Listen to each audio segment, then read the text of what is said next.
আহসান মঞ্জিল স্মৃতি জাদুঘর, ঢাকা সদরঘাট, ঢাকা। এই সেই ভবন, যে ভবন থেকে বাংলা ব্রিটিশ সর্বভারতীয় মুসলিম লীগ প্রতিষ্ঠা লাভ করে 1905 সালে, এবং বাংলার মানুষের ভাগ্যের উন্নয়নের জন্য যে ভবন থেকে পদক্ষেপ গ্রহণ করা হয়, এই সেই ভবন। নবাব স্যার সলিমুল্লাহ একজন জনহিতকর, জনদরদি, জনহিতৈষী এবং মানবদরদি একজন মানুষ। তার এই ভবনে লক্ষ লক্ষ মানুষ প্রতিদিন দর্শনার্থী হিসেবে এসে দর্শন করছেন। এখানে তার জীবন যাত্রার বিভিন্ন দিক তুলে ধরা হয়েছে। তার থাকার জায়গা এবং বিভিন্ন মনীষীদের ছবি তাদের ভবনের ভিতরে লাগানো রয়েছে। হ্যাঁ,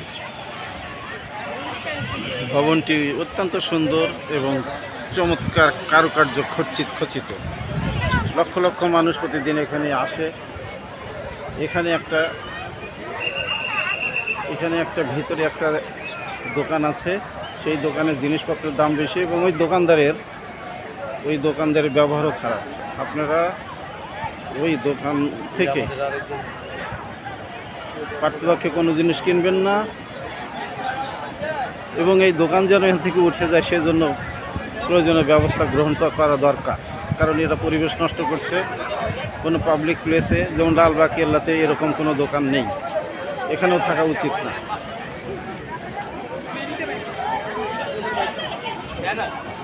আমি ধীরে ধীরে এই প্রান্তে এগিয়ে যাচ্ছি, সদরঘাট প্রান্তে এগিয়ে যাচ্ছি। সামনে বুড়িগঙ্গা নদীর ওপরে বড় বড় বিল্ডিং দেখতে পাচ্ছেন। এখানে দর্শনার্থীদের মেলা, প্রচুর আজ দর্শনার্থী। আজ শুক্রবার হওয়ার কারণে দর্শনার্থীর সংখ্যা আরও বেশি বৃদ্ধি পেয়েছে।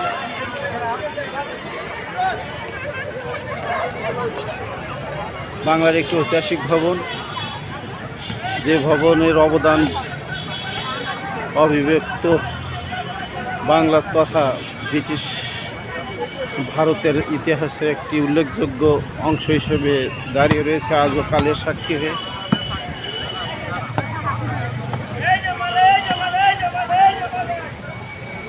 বেলুনের দোকান দিয়েছে।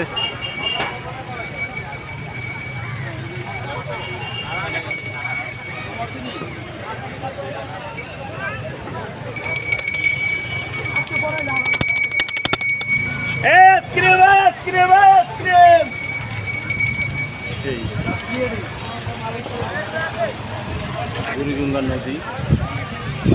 নদীর বুকে পাল চলে, নদীর বুকে ছোট ছোট ইঞ্জিন চালিত বোট চলে যাচ্ছে, নৌকা যাচ্ছে এবার থেকে ওপার। আবারও আহসান মঞ্জিলের আর এক ঝলক ছবি।